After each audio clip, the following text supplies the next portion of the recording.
Marido comprou smoking para me trair. Ele não sabia que eu sou a dona da marca de luxo. Quando a foto chegou no grupo da família, primeiro ela pensou que era uma piada. O telefone vibrou no balcão da cozinha. A imagem mostrava um homem elegante em frente a um espelho alto, mãos ajeitando a lapela de um smoking preto com acabamento discreto, recortado com precisão. O vazio do fundo apontava para um provador, luz fria, cortina pesada, cabideiro de madeira. Na legenda, um emoji de taça de champanhe e 3 palavras que gelaram o estômago. Mais tarde, amor. Ela deixou o copo de café esfriar sobre o mármore. Sabia instintivamente que aquela era uma foto que ele não mandaria para nenhuma parente se o propósito fosse só soprar vaidade. Reconheceu o ângulo das fotografias que costumavam intimidar, postura calculada, olhar que buscava aprovação. Havia ali uma intenção que pesava mais do que o tecido. No canto inferior da foto, quase imperceptível, aparecia a etiqueta que pendurava do forro com um fio de algodão. Era discreta, em tom envelhecido. O nome impresso nela era conhecido demais. Atelier Viena. Era o nome que, anos antes, ela sequer ousara sussurrar nas rodinhas sociais. O nome que, em silêncio e fora das luzes, ela havia transformado em algo seu. A respiração dela ficou curta, como quem tenta não acordar um incêndio. Não havia gritos, nem correria. A imagem abriu um corredor de memórias que vinham devagar, com os passos medidos de quem aprendeu a economizar as reações.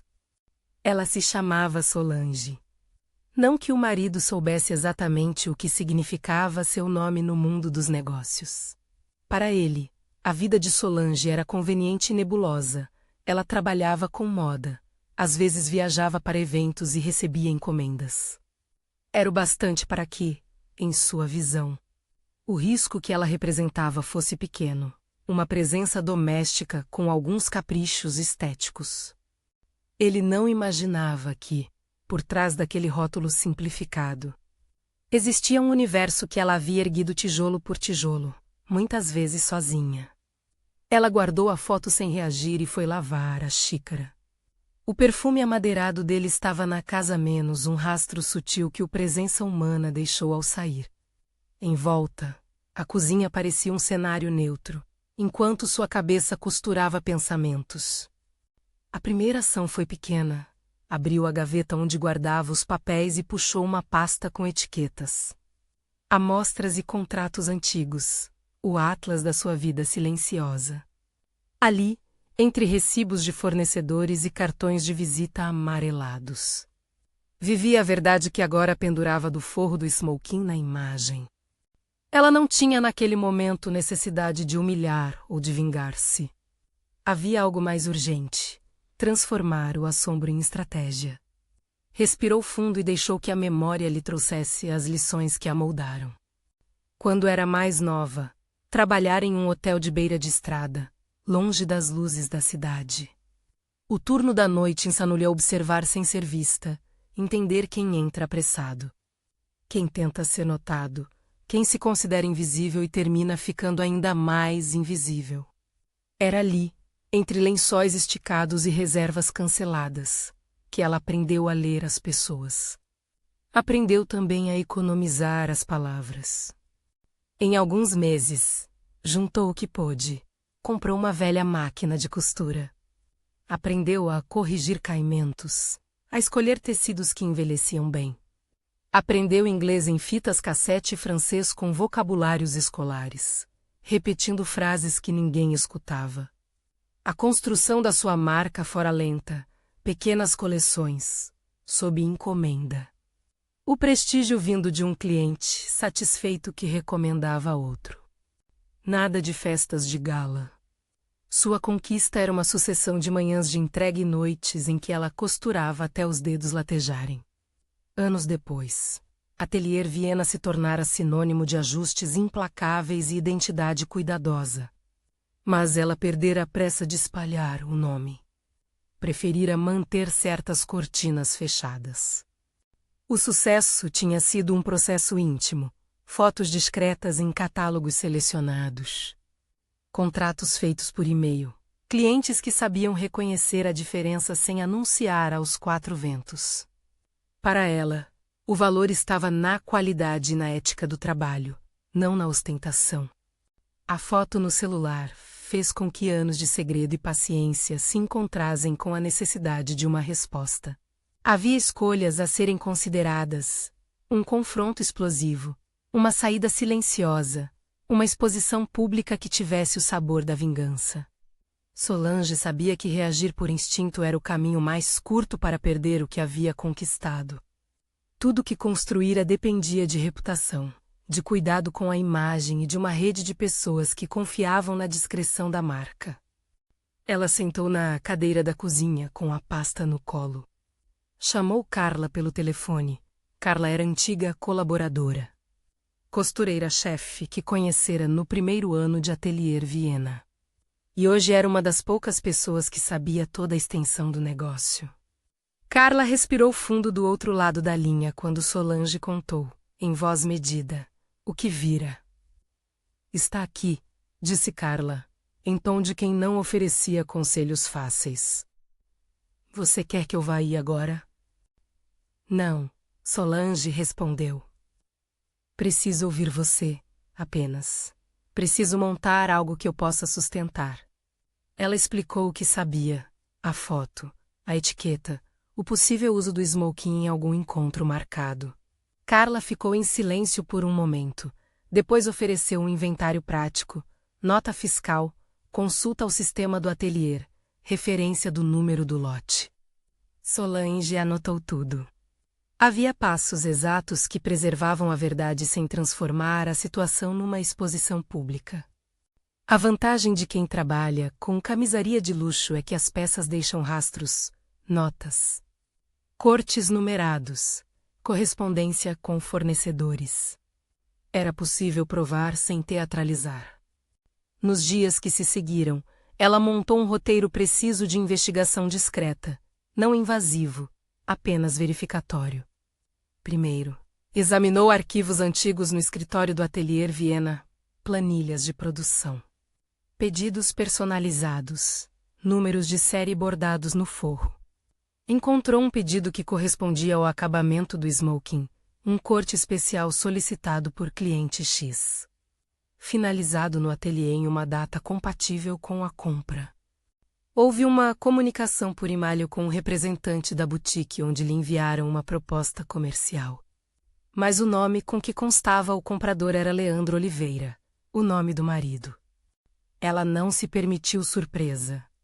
Não porque a traição deixasse de doer.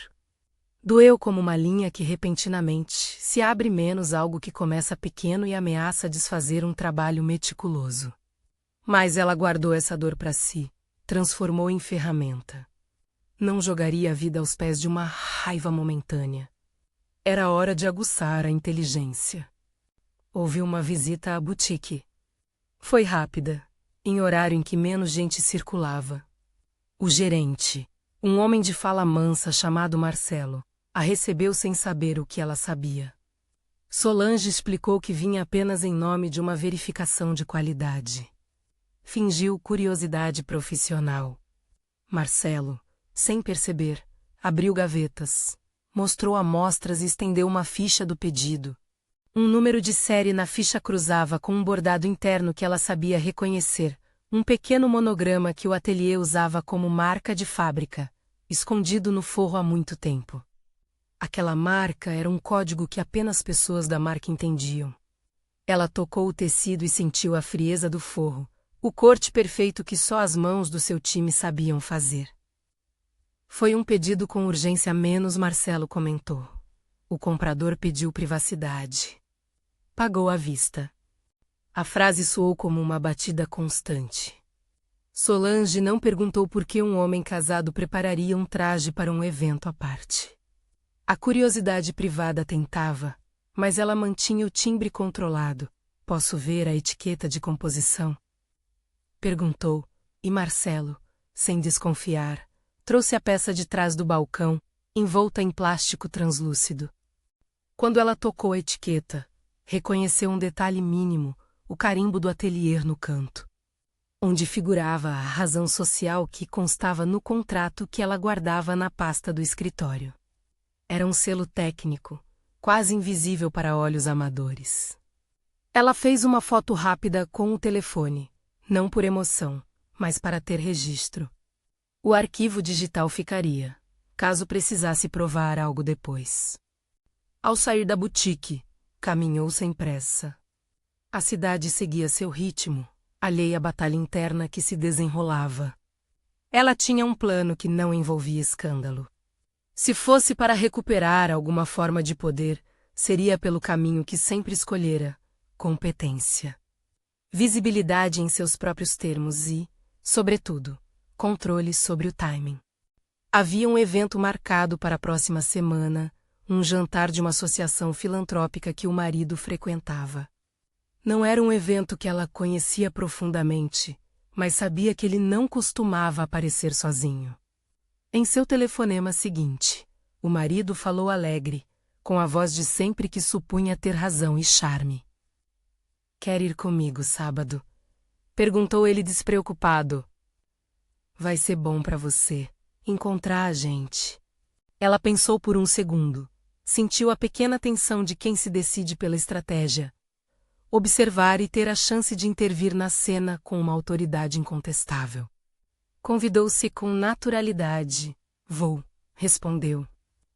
"Obrigada." Carla percebeu o movimento e ofereceu ajuda com o que a noite exigiria. Quando Solange voltou para casa, abriu a caixa de ferramentas emocional e escolheu as peças que lhe serviriam: vestido sóbrio, joias discretas, postura calibrada. Não faria um espetáculo. Havia beleza no silêncio de quem sabe. Nos dias anteriores, ajustou o ateliê para que tudo pudesse seguir sem solavancos.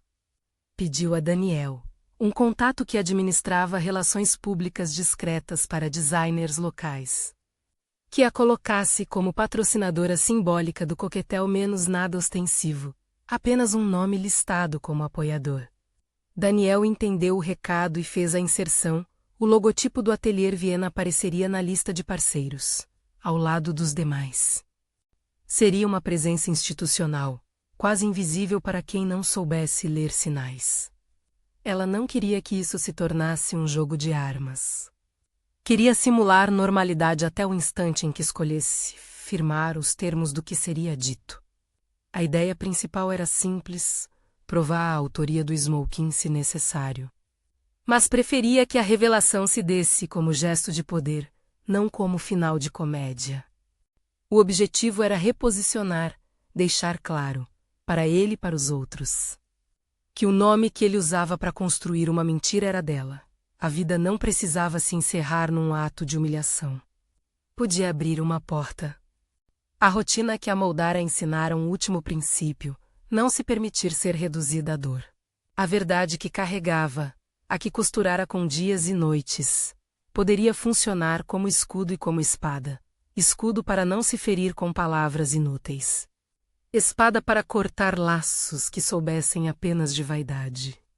Ela não o desejava humilhado, desejava apenas a clareza dos papéis. Ele perderia, talvez, a tranquilidade de ter um segredo que lhe parecia tão seguro. Isso seria suficiente. Entre provas e conversas, houve momentos em que a noite parecia tomar vulto próprio. Sozinha na sala, revisitou a trajetória, o primeiro pedido com mãos trêmulas. A primeira vez em que pagara o aluguel do ateliê com o fruto do próprio trabalho. A visita a um fornecedor que duvidara de sua visão. A insistência em aprender inglês para negociar diretamente com um fabricante italiano. Recordou o rosto cansado de Carla no primeiro inverno em que não puderam pagar o fornecedor do tecido fino. Recordou a oferta de Daniel de ajudar na comunicação com jornalistas locais quando as coleções começassem a produzir interesse. Essas memórias foram como costuras reforçadas, lembrando-a do que valia a pena proteger. Houve também, claro, pequenas falhas. Lembranças que escapavam de controle. A noite em que não respondeu a uma ligação do marido porque estava no ateliê até tarde. Os jantares apagados e as desculpas aceitas. Nada disso justificava a traição, não que ela desejasse justificativas. Serviam, porém, como lente para entender o relacionamento que estava se desfazendo, um laço que havia se tornado confortável para ele porque a mulher ao lado era silenciosa e disponível o bastante para não fazer perguntas incômodas. No fundo, Solange compreendia a natureza do homem com quem dividir a vida. Era alguém que se alimentava de aparências e status. O smoking era uma peça simbólica. Ele a comprara como quem compra uma máscara. Ele acreditava que, com o traje certo, poderia tornar-se num homem desejável, inatingível. Não percebera que, ao escolher o rótulo daquela peça, fizera uma aposta ignorante. O forro, a etiqueta, tudo aquilo carregava um significado que ia além do tecido. O plano de Solange era construído em camadas. A primeira camada era a verificação, ter provas técnicas que ligassem a peça à sua produção, já estava feita.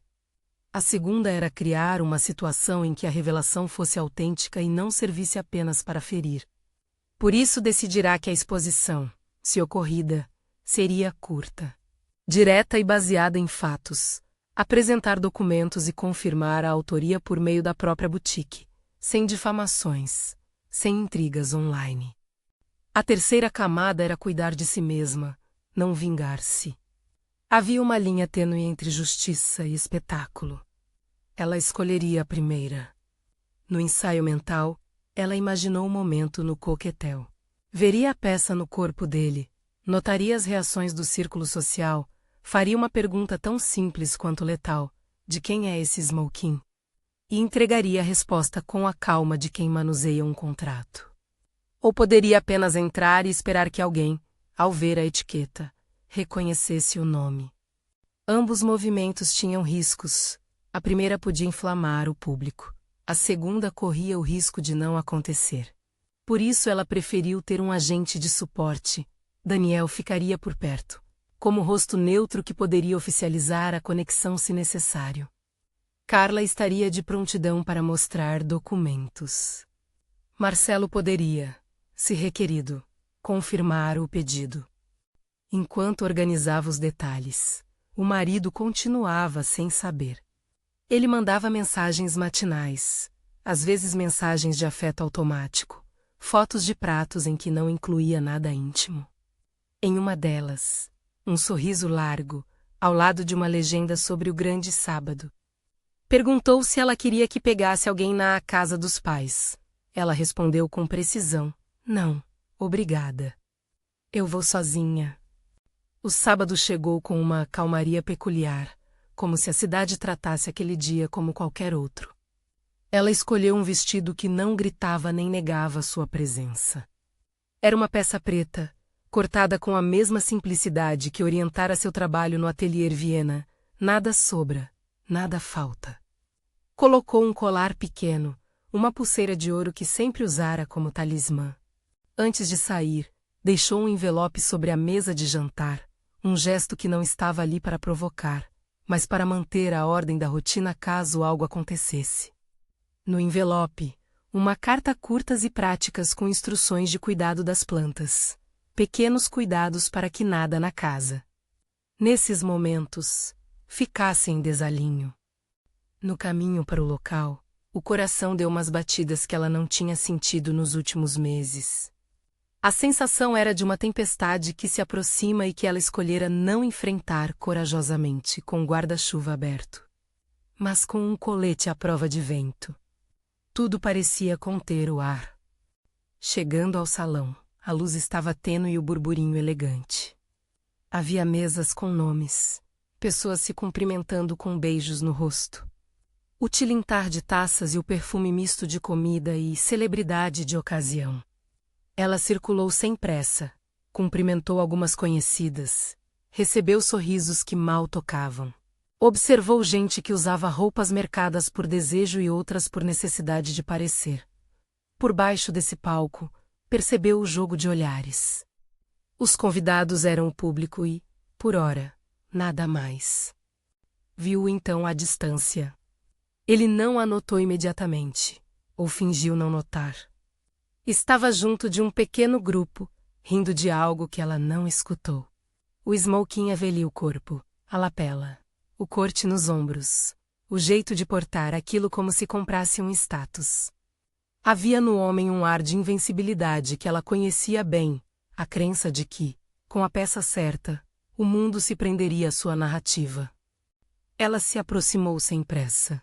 Ao cruzar aquele espaço, sentiu o olhar de algumas pessoas. Reconheceu sussurros que, com sorte, eram apenas curiosidade sobre o evento. Não buscou o confronto público, mas manteria sua autoridade.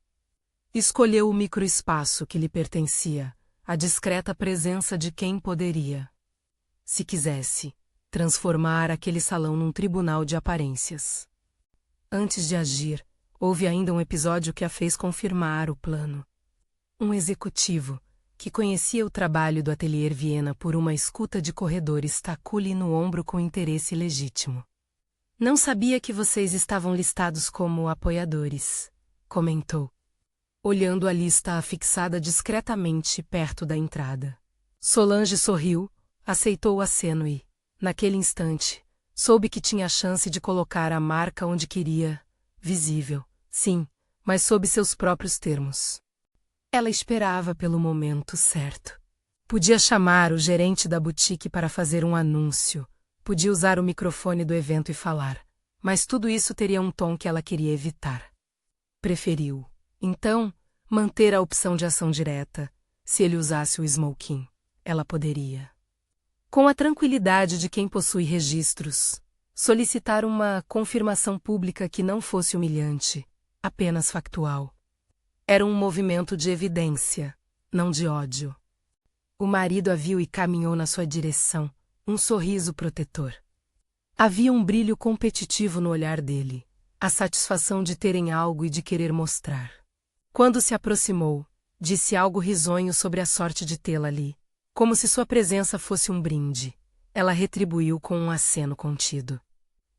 Você está bonito, ela disse, sem exageros, tocando com a mão no tecido do ombro de leve, como se avaliasse a qualidade de uma peça por curiosidade técnica e não por afeto. Ele sorriu largamente, e a cena teve a leveza estranha de um casal que experimenta normalidade. E foi nesse equilíbrio tênue que algo aconteceu, uma das mulheres do grupo, que tinha um entendimento de moda, reconheceu a etiqueta que pendia do forro quando ele se virou para pegar seu drink. A mulher fez uma pergunta em tom baixo, quase um teste. Esse smoking é Ateliê Viena.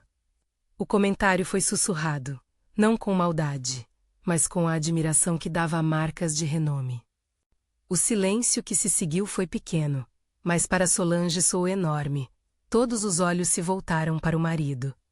Ele, surpreso, fez um gesto de negação que parecia involuntário. A mulher repetiu, mais firme, não acredito. Aqui está a etiqueta. Por um instante, o tecido que o envolvia perdeu a aura que ele esperava que tivesse. Solange sentiu que o segundo certo chegava. Havia oportunidade de se calar e deixar que a coisa se resolvesse, ou intervir com a autoridade que possuía. Respirou, conteve qualquer desejo de falar com acrimônia e, em vez disso, fez um movimento calculado, tocou no braço do marido, com afeto aparente, e falou baixo para que apenas ele ouvisse. Temos que conversar, disse. Era ao mesmo tempo uma marcação do território privado e uma promessa de que algo naquele jogo público encontraria sua resposta. Ele a olhou, confuso. Agora?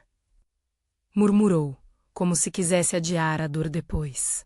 Respondeu ela. Mas não mais tarde. Naquele momento, a atenção de algumas pessoas já começava a dispersar. O homem que ouvira falar do Ateliê Viena, com curiosidade, sem querer, abriu a porta para que a verdade viesse à tona na forma mais limpa possível, pediu para ver a etiqueta. Marcelo, o gerente da boutique, que por acaso estava presente, aproximou-se para esclarecer. Solange observou tudo com a frieza de quem lê um contrato menos cada palavra. Cada gesto, cada olhar era uma cláusula. Marcelo, educado e preciso, confirmou o pedido e, Sem drama. Confirmou também que o nome no pedido batia com o do comprador. O marido, agora visivelmente desconcertado, tentava compor uma desculpa que não vinha.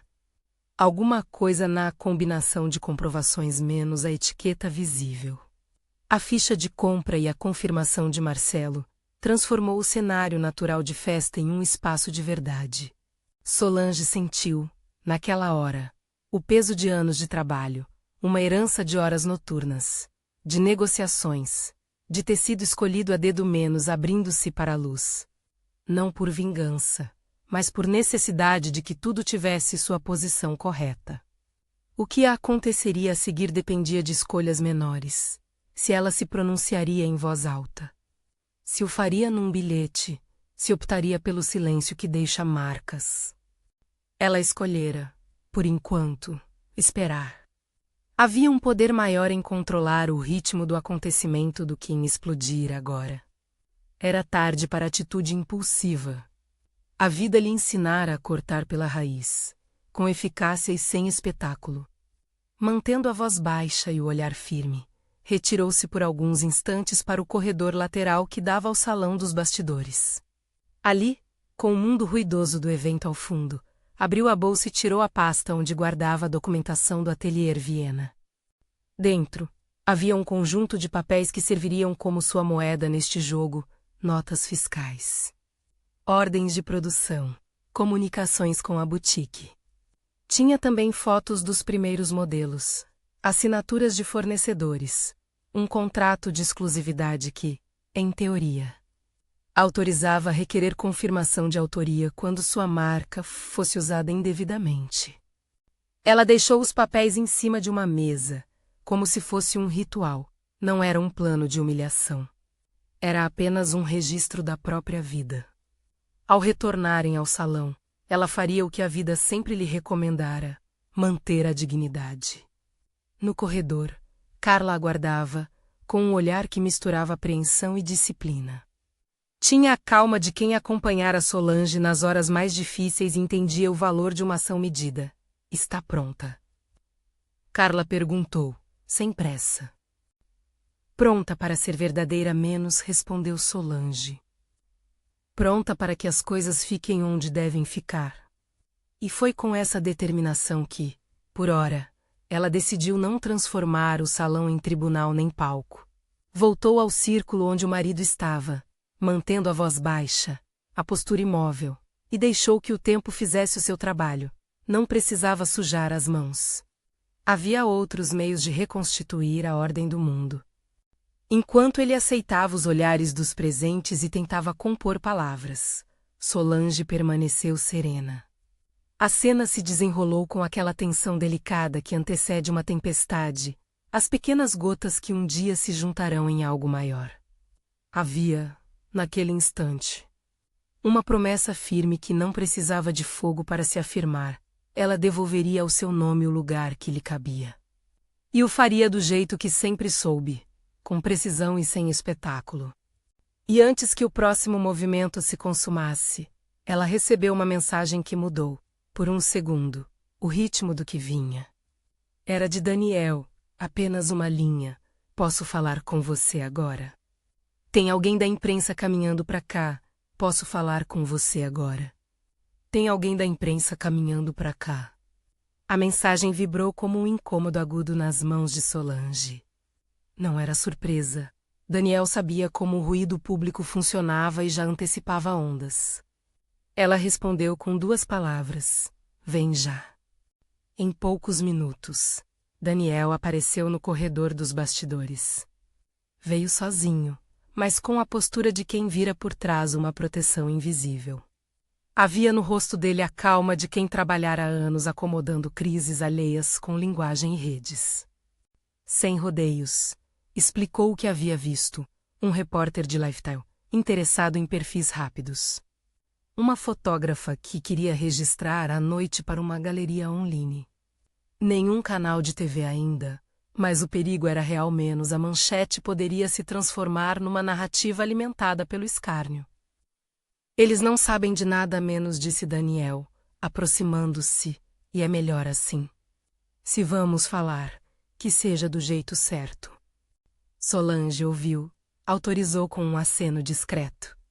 Na cabeça, costuras e cláusulas se alinhavam. Havia a possibilidade de tornar aquilo público por meio das próprias regras da sua vida. Sem espetáculo, a imprensa poderia ser usada como um instrumento de correção, não como um palco de humilhação. Ela não queria que a sua dor fosse o entretenimento de ninguém. Queria que a verdade ocupasse o lugar que lhe cabia. Decidiram que ela deveria falar, mas somente de maneira factual e firme. Daniel avisaria o jornalista que buscava uma confirmação técnica a menos e não um escândalo. Carla ficaria de prontidão com os documentos no carro, pronta para Antragós caso fosse necessário. Marcelo estava no salão e, discretamente, concordou em corroborar qualquer pedido de verificação. Cada peça do tabuleiro foi posicionada sem alarde. Quando o repórter se aproximou, Solange o recebeu como quem recebe uma encomenda, com educação, mas calculando o conteúdo.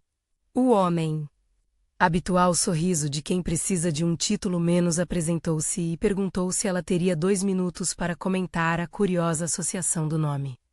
Atelier Viena, o smoking que circulava pelo salão. Solange olhou para ele, ponderou e disse apenas: "Posso confirmar quem é a proprietária da marca. Mas, antes, preciso ver o que está sendo veiculado." Foi curto. Pediu o nome do veículo e anotou a proposta daquele contato. Daniel, atento, trouxe a conversa para o lugar que interessava. Se fizer uma reportagem, preferimos que seja com base documental. O repórter concordou. A fotógrafa, que já preparava o equipamento, foi instruída a não fazer imagens do marido naquele momento. A palavra-chave era controle. 6 passos e tudo estaria em ordem. Foto da etiqueta, confirmação do gerente e a apresentação dos documentos. Nada teatral. O repórter aceitou uma breve demonstração. Marcelo, do boutique. Aproximou-se e confirmou que o número de lote e a nota fiscal batiam com o pedido em nome de Leandro Oliveira. Perguntado se podia mostrar a ficha, Marcelo fez um gesto profissional e indicou a planilha no tablet. Nada clandestino. Tudo oficial. Quando a ficha foi trazida, Solange, com a calma que vinha do trabalho duro, pediu que aguardassem mais 2 minutos. Saiu ao corredor lateral onde Carla esperava. E lhe entregou a pasta com os documentos organizados, cópia da razão social, as notas fiscais, o contrato que provava a titularidade do Atelier Viena e algumas fotos de coleções antigas. Carla, com a mão firme, colocou tudo em ordem, como se preparasse um kit técnico. "Está tudo aqui", disse Carla, ordenado e pronto para ser visto. Voltaram juntas para o salão. Enquanto cruzavam o corredor, Solange sentiu a respiração do mundo externando curiosidade. Por um segundo, a lembrança do hotel voltou, a disciplina do trabalho noturno. A paciência dos dias em que ninguém reparava no esforço. Aquele passado era um mapa que a orientava, provar com clareza, sem ruído emocional. No meio do salão, ela pediu a palavra com voz baixa. Suficiente para que chegasse ao repórter e ao pequeno círculo que ainda observava. Não pediu microfone, não desejava holofotes. Abriu a pasta com cuidado e mostrou os papéis a Daniel que, por sua vez, os estendeu ao repórter. Havia ali uma transparência técnica que invalidava boatos, a razão social. Assinaturas de fornecedores, a série de produção marcada pelo monograma no forro. O repórter folheou, surpreso pela objetividade. A fotógrafa guardou a máquina, percebendo que não havia foto a fazer, apenas fatos a registrar. "O Atelier Viena é meu", disse Solange, com a voz firme, olhando diretamente para o repórter e, por consequência, para os poucos que se interessavam. "Assumo a responsabilidade pela produção. Essa peça saiu do nosso ateliê. O que aconteceu em seguida diz respeito à vida particular de outras pessoas. Não vou transformar isso em espetáculo. Se houver interesse jornalístico, Podem checar os documentos. A frase era uma delimitação, propriedade e limites, com dignidade. Ela não ofereceu adjetivos, não procurou lágrima cinematográfica. Falou como quem entrega uma etiqueta precisa e necessária. O silêncio que se seguiu não foi de humilhação. Foi de descoberta. O marido, em torno do qual os olhares se concentravam, ficou pálido. A inimputabilidade que ele esperava sucém ignorância menos e essa ignorância dera lugar à verdade. Ele tentou articular algo, gaguejou desculpas que pareciam frágeis diante da documentação. Alguns olhares, antes dúbios, agora tinham a clareza de quem viu uma fachada cair. Leandro tentou buscar controle pela palavra alta menos, algo que sempre usara, mas achou a sua voz estranha no ouvido. Havia uma diferença entre ostentar e ser reconhecido por mérito. Ele tentava negar com vigor, mas as provas conversavam por si. Solange, por sua vez, manteve-se serena. Em nenhum momento ela levantou a voz para ferir. Mantinha a clareza de quem sabe que a verdade é uma ferramenta mais indispensável que a vingança. Quando as luzes do salão voltaram a ser apenas festa, Solange deixou que a discussão entre ele e o pequeno círculo fosse contida. Ela foi buscar um canto onde conversar com Daniel e Carla, ali. No pequeno recanto, decidiu os próximos passos. Não processar naquele instante. Não publicar um comunicado inflamado. Protocolar prova e buscar orientação legal mais tarde. Precisava antes de tudo cuidar do que viria depois. E o depois, para ela, não era um espetáculo, era reconstrução. A noite terminou com passos medidos. O marido voltou para casa naquela madrugada acreditando ainda poder reparar com palavras. Solange, ao chegar, encontrou o envelope intacto sobre a mesa. Não era uma armadilha. Era um gesto de continuação da rotina, que ela escolhera manter. Ela leu rapidamente, como um gesto final de delimitação. Tirou de dentro o cartão do coquetel com os parceiros onde o Atelier Viena constava em letras miúdas, mas legíveis. Fotograficou a imagem e guardou no arquivo do telefone, preparando a cronologia do que ocorrera. No dia seguinte, Solange marcou uma reunião com seu advogado. Não por rancor, mas por precaução, havia questões a ajustar menos à exposição pública. A garantia de que sua marca não seria usada para justificar falhas pessoais de terceiros. E, se preciso, o estabelecimento de limites que preservassem a imagem do Atelier Viena. O escritório do advogado era um ambiente neutro, de madeira clara e certificados alinhados, onde palavras técnicas explicavam direitos e caminhos. Ela explicou tudo em termos objetivos. Não pediu vingança, pediu segurança. O advogado anotou, sugeriu medidas formais, notificar a boutique sobre uso indevido, registrar a comprovação de compra e, se fosse o caso, abrir uma mediação com o marido para tratar da esfera pessoal. Nada de escárnio público. Nada de cenas que pudessem reverter o benefício que a discrição sempre trouxera à marca. Enquanto isso, no ateliê, a equipe recebeu mensagens contraditórias, clientes inquietos. Inbox que pediam esclarecimento, a inetável curiosidade do público. Solange convocou uma pequena reunião com Carla e Marcelo, que havia, por acaso, se tornado cliente e colaborador em situações diversas, para alinhar as comunicações. A escolha caiu numa declaração curta e profissional, reafirmar a titularidade do Atelier Viena. Agradecer aos clientes pela confiança e pedir respeito pela esfera privada das pessoas envolvidas. Sem detalhes emocionais, sem aproveitar a exposição para autopromoção. Era um gesto que consolidava o tom que ela vinha mantendo desde o início, ética ligada a profissionalismo.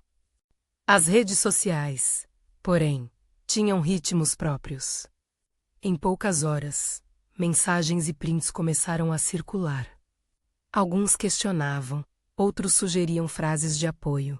Houve também quem se posicionasse em prol do marido, em tom de surpresa e incredulidade. Solange, atenta, não respondeu pessoalmente. Delegou a Daniel e a Carla o controle das redes institucionais do Atelier Viena, pedindo que apenas as comunicações oficiais fossem emitidas. Era preciso calma. Reações impulsivas viriam como ondas se não fossem tratadas, poderiam danificar o que ela levara anos para construir. Os dias seguintes foram de ajuste. Leandro começou a tentar conversas que soavam mais como tentativas de convencimento do que de arrependimento. Em uma dessas discussões, ele propôs que aquilo fosse esquecido. Que ambos fingissem que nada acontecera menos a solução que buscava para manter o conforto de antes. Solange ouviu, mediu as palavras e respondeu com clareza dolorida: esquecer não apaga escolhas. Respeito se reconstrói com atitudes, não com silêncio. Essa fala era a síntese de sua postura, não buscar a ruína dele, mas não aceitar a permanência de um padrão que desrespeitava sua dignidade. Pediu espaço, exigiu transparência e sugeriu um tempo para que conversassem com assessoria e terapia de casal, se ele quisesse tentar reparar. Ao mesmo tempo, registrou com o advogado as providências relativas à marca menos uma diferença clara entre a vida pessoal e o universo profissional que ela comandava. Passaram-se semanas em que a rotina se reorganizou. Solange voltou ao ateliê com a prática habitual: ajustes, provas de tecido, reuniões com fornecedores. A equipe vinha unida e, curiosamente, o episódio serviu para fortalecer vínculos internos. Carla, sempre próxima, manteve a postura de rocha e mãos firmes. Marcelo tornou-se um aliado inesperado quando, discretamente, multiplicou o contato com clientes que queriam entender a postura do Atelier Viena.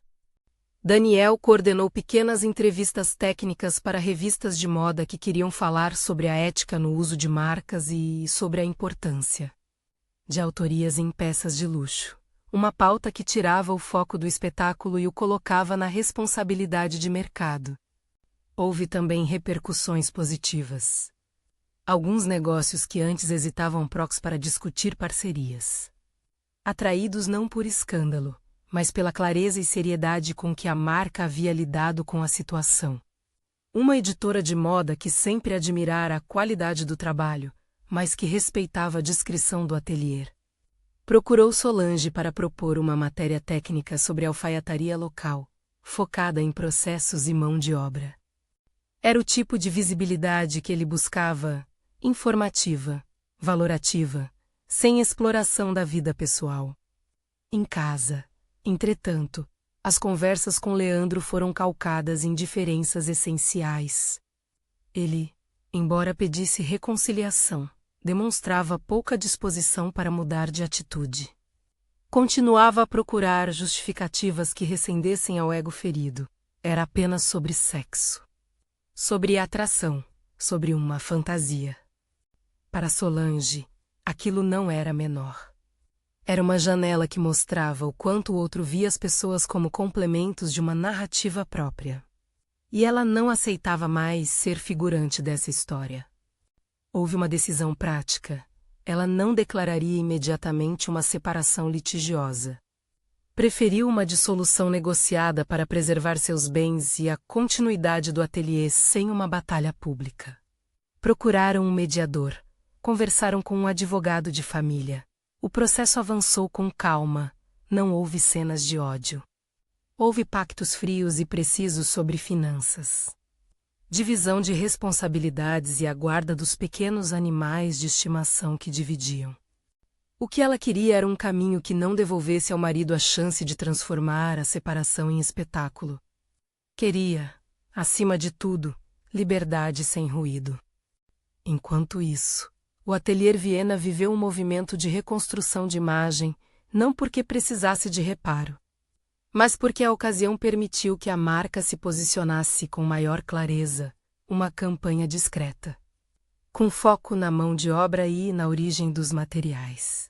A nova ação, resolvida em conjunto com Daniel e Carla no museu por trás do forro, pequena série de retratos e relatos das pessoas que faziam as peças. Sem expor a vida privada de ninguém, apenas valorizando o ofício. A campanha apareceu em circulares de nicho, em newsletters técnicas e em uma matéria de foto que destacava o rosto de costureiras e alfaiates. Foi uma resposta não vingativa, valorização daquilo que a marca realmente defendia. A repercussão foi diferente do que alguns esperavam. Em vez de deboche, surgiu respeito. Clientes fiéis reforçaram as encomendas. Novos compradores que costumavam procurar luxo com narrativa também se aproximaram. O que para alguns parecia uma crise numa oportunidade de reforçar identidade.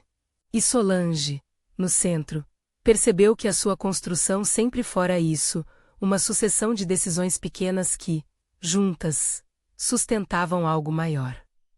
Meses depois, uma nova ligação abriu uma porta inesperada. Uma pequena boutique europeia, que acompanhara coletâneas técnicas e que havia mostrado interesse na por trás do forro. Entrou em contato para propor a curadoria de uma peça exclusiva, com edição limitada. Era um passo cauteloso, sem grandiloquência, mas simbólico, a internacionalização de uma peça criada e produzida por mãos amigas do bairro. Solange ouviu, sorriu e marcou uma visita para discutir detalhes. Era um reconhecimento que falava menos de fama e mais de mérito, trabalhar com quem entende o valor da pureza de um corte. No âmbito pessoal, a separação foi concluída de forma prática. Leandro saiu de casa com a dignidade ferida, mas ainda presente, e com a sensação de que podia reconstruir-se, ou não. Solange escolheu não desejar mal. Desejou a si mesma a autonomia. Ela reorganizou a rotina, manteve as plantas que tanto cuidara e comprou um pequeno quadro para a parede da sala. Obra de uma artista local, que lembrava a ideia do suporte mútuo, uma imagem de linhas entrelaçadas que sustentavam uma forma maior. Era um reflexo do que aprendera, nutrir a própria base antes de almejar horizontes. O tempo, que costura com paciência, trouxe movimento. Houveram convites para palestras sobre empreendedorismo discreto. Uma participação em um painel sobre marcas e responsabilidade. E uma nova coleção que seguiu a linha de alfaiataria refinada, sem ruídos. Carla Conde como costureira-chefe. Daniel assumiu a comunicação em caráter permanente. Marcelo continuou a ser um aliado, não mais um mero gerente, mas um elo de confiança. As relações profissionais se atenuaram em cooperações genuínas. E a vida cotidiana menos aqui, por anos, havia sido cenário de crescimento e aprendizado, voltou a ocupar lugar central. Em uma manhã de outono, Solange veio ao ateliê e encontrou uma jovem aprendiz que lembrava a si mesma nos primeiros dias, olhos arredios, mãos trêmulas, vontade de aprender que ganha contornos com o tempo. Sentou-se ao lado dela, mostrou um ponto de costura. Explicou a importância da paciência e contou, em poucas linhas, sua trajetória, as noites no hotel. As horas em frente à máquina, o aprendizado de idiomas por fitas, nada de drama. Apenas a verdade que constrói, não quero que você aprenda por pressa menos, disse ela. Aprenda por respeito ao trabalho. É isso que faz a diferença. A aprendizagem torna-nos então um legado prático daquela experiência. Solange passou a oferecer um pequeno curso de técnicas de alfaiataria para jovens da cidade, uma iniciativa discreta, sem publicidade invasiva, mas que apareceu nas conversas certas. Era sua forma de devolver aquilo que havia recebido, a possibilidade de transformar esforço em ofício e ofício em autonomia. Num fim de tarde, meses após o episódio do coquetel, recebeu um convite para apresentar uma coleção em uma feirinha internacional de design, numa cidade do interior que reunia pequenos ateliês. Era um convite que não prometia fama, mas aproximava o trabalho de sua raiz, peças feitas com cuidado, histórias que não precisavam de escândalo para serem ouvidas. Ela aceitou com reservas e alegria menos a alegria serena de quem reconhece o próprio caminho. Na véspera do embarque, antes de fechar as malas, viu uma notificação no celular. Era uma mensagem de uma mulher que assistira a àquela noite do coquetel, há meses. A mensagem dizia: vi o que fez. Fiquei impressionada com a sua postura. Obrigada por mostrar que é possível ser firme sem ser cruel. Solange leu e deixou que a gratidão inundasse um pequeno espaço de seu peito. Era um retorno que não precisava de plateia. Na chegada ao evento no exterior, a coleção foi recebida com respeito. Os visitantes se interessaram mais pela história do processo do que por fofocas antigas. Solange conversou com compradores, trocou ideias com alfaiates locais e, num momento de pausa, caminhou até a vitrine onde um dos smoking cortados por sua equipe estava exposto como exemplo de técnica. Passou a mão pela lapela, lembrando do tecido, do forro, do carimbo. Alckmin, que um dia fora símbolo de um jogo de aparências. Agora era apenas uma peça que contava a história de mãos que aprenderam a transformar tecido em dignidade. Em casa, a vida prosseguiu com escolhas claras. Encontros que não pediam a aprovação de ninguém, sorrisos que não precisavam de motivo, e a certeza de que havia conseguido traduzir um episódio doloroso em impulso construtivo. Não foi fácil. Houve noites de insegurança, memórias que vinham sem convite, perguntas sem resposta. Mas, como sempre, o trabalho devolvia alento, a disciplina do ateliê, a voz dos clientes satisfeitos, a sensação de que cada peça que saía representava um pacto com a honestidade do ofício. Certa manhã, enquanto anotava metas para a próxima coleção, recebeu uma ligação inesperada. Era uma jovem jornalista que havia coberto a história meses atrás e que agora chamava para uma coluna sobre mulheres que transformaram crise em projeto. A jornalista não queria fofoca, menos queria entender os mecanismos de resiliência. Solange pensou por um instante, depois aceitou. Não por vaidade, mas para mostrar que havia caminhos possíveis. Trabalho, planejamento e reputação. Falou sobre prazos, sobre fornecedores, sobre a importância de termos uma rede que nos protege sem nos transformar em espetáculo. Falou também sobre humildade e firmeza, menos termos que, juntos, sustentavam sua postura. Ao final daquela entrevista, quando a repórter pediu uma última frase, Solange suspirou e disse: nós, que fazemos com as mãos, aprendemos cedo que o valor está na durabilidade. Isso vale para roupas e para relações. Eu prefiro peças que resistam ao tempo. Foi uma frase que virou manchete singela. Não havia vingança nela, havia uma reafirmação de princípios. Anos mais tarde, em uma manhã tranquila, alguém perguntou a ela, em um evento de network, como reagiria se outra traição se desse com outra peça. Solange sorriu como quem reconhece o terreno já pisado. Primeiro, eu verificaria a etiqueta, menos respondeu, com leveza. Depois, decidiria se aquilo merece uma resposta. Nem tudo exige demonstração. Às vezes, a melhor reação é continuar a costurar.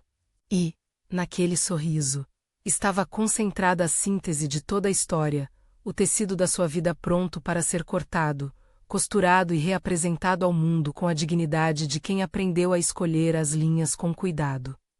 No fim, o smoking que Leandro comprara e pretendia usar como máscara de sedução tornou-se apenas uma peça numa gaveta de memórias. Ele havia sido pensado para esconder intenções. Acabou sendo um teste que mostrou a força do que ela sempre tivera: competência, paciência e um norte ético.